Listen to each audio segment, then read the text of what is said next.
Now, just like taxes and death, for some, buying a small SUV is inevitable. They're not particularly exciting, but they are meant to have a function in being practical, safe, easy to drive, and also easy to live with. So that's why I dragged Mazda's CX-30 out to our testing grounds to see if it shines above an absolute sea of competitors like the Toyota Corolla Cross, the Kia Seltos, and even the Honda HR-V. So for $40,872 drive away, at least here in New South Wales, you're getting the most affordable hybrid engine in the CX-30 lineup. Now, for that money, you're also getting a list of features that are also thrown on top when you go and opt for the hybrid motor. And that includes a 360-degree camera, you get cruising and traffic support, you also get driver monitoring, you get front cross traffic alert, you get front parking sensors, bigger wheels, advanced keyless entry, and 10-way electrically adjustable memory seat. And our car also got some pretty cool blue leather accents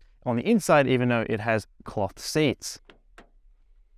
And you're not skimping out on the interior either. When it comes to the screen in the middle, you're also getting a heads-up display, and you're also getting a screen for the driver, although it's in a bit of an analog setup, so there are still analog gauges and it's not particularly customizable. This car's also getting dual zone climate controls, and you also have a drive mode button that activates sport. Very exciting. Now, the only two complaints I have in here, and from our reviewers at productreview.com.au, for people who actually own this car, they say that they don't really like the fact that this center screen isn't a touchscreen compared to other cars, but then I found also the build quality in here, it's quite good all the way around, apart from the fact when you want to reach for your sunglasses, the whole roof sort of flexes in, which is just feels a little bit cheap, on top of the fact that there's a little sort of knocking that happens with the center console when you put your elbow on the armrest. Now, in the back seats of the CX-30, I'm pretty crammed in behind my driving position, although these nice cloth seats keep my extremities all nice and protected, and I'm not hitting any hard plastics.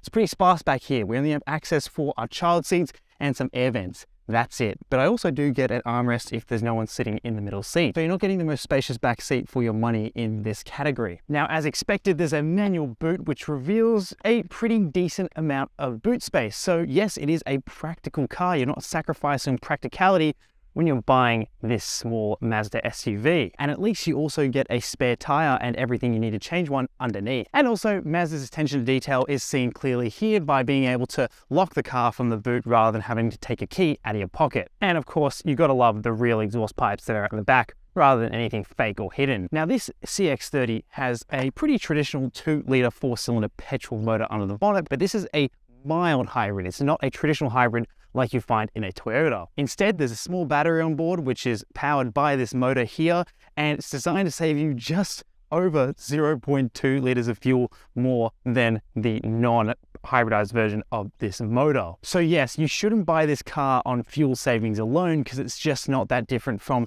the normal petrol motor. Now, you're probably looking at buying a Mazda because you think they're reliable, and it's actually true. A lot of our reviewers at productreview.com.au have mentioned little to no issues with their cars running just fine. Really, you're going to expect this thing to produce a low amount of power. It's not stressed, so this thing should last a long time. Although I am curious to see how that hybrid powertrain holds up over the longer term. And also the fact this has a pretty simple 6-speed transmission. There really isn't anything too crazy to go wrong with this car. But I think it's safe to say that if you bought this car, you'd be buying a very reliable small SUV.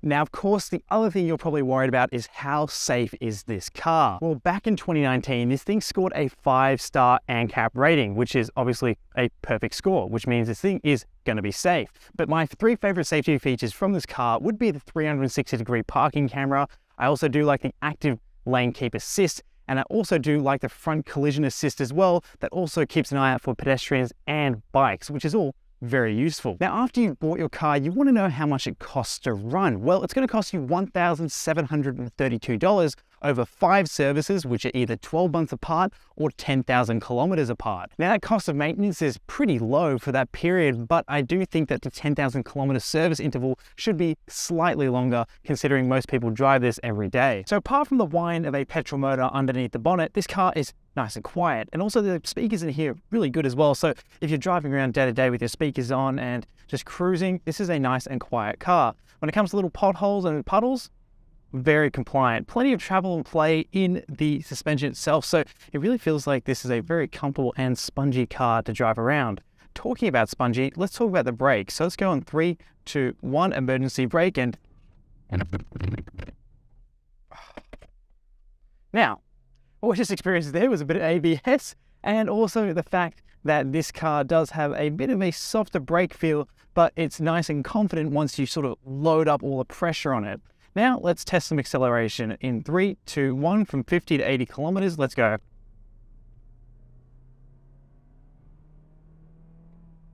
Yep, so pretty predictable for a car of this demeanor. It's not quick, it's not fast, but it will get you up to speed, you know, in a reasonable amount of time. Now, I've been averaging around 9.2 liters per 100 kilometers in this drive. That's quite high. I'm not too sure what's causing that, but yeah, that is something that is worth noting, that this sort of fuel consumption is just a little bit higher, even though this is meant to be a hybrid. Now, you also got some paddles here on the steering wheel, which help you knock down gears in a nice, timely manner. And then if you want to go accelerate, you get to squeeze a bit more power out of this thing. Now, there's also a sport mode, which is also very exciting, which will hold gears for you just a little bit more and just sort of help you get a bit more performance out of this motor. So let's see how it goes going onto a highway. Now, as we go through, body remains pretty flat through corners, and let's punch it to the 110 km/h speed limit in sport mode. Oh yeah. With a bit of a downhill assist, this thing likes to move, all right.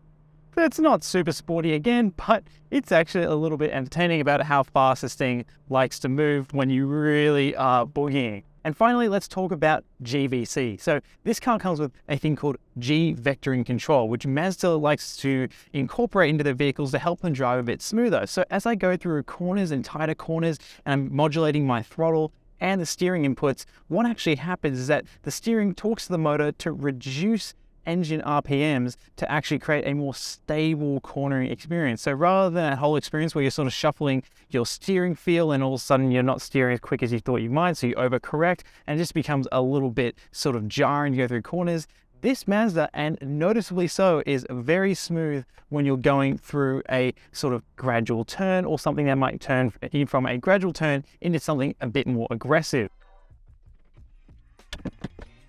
Now, is the Mazda CX-30 a little boring? Yes. Is it practical? Yes. Is it cheap to run? Yes. But is it good to drive? Absolutely. Now, this small SUV isn't the best hybrid you can buy in this segment. It's not the fastest small SUV, and it's probably not the spacious when it comes to the back seats either. What I can say, it's probably going to be one of the best to drive. And it also probably has some of the best attention to detail I've seen in this segment when it comes down to button feel, the ergonomics, and of course, the driving experience. And I'd also say this is probably the most shocking car I've driven all year, because my expectations were nice and low, but actually driving it and living with it, I can say that I would probably consider buying one of these against its rivals. And that's all for the fact that it feels and drives like a vehicle that's a little bit more than its asking price. Now, I hope you enjoyed this review, because we have plenty more on the channel if you've missed out on them before. And if you want to see more reviews just like this, make sure you hit subscribe. And also, if you own a car, make sure you leave a review on productreview.com.au, because I'll use your reviews in our future car reviews here. My name's Cameron. I'll see you in the next one.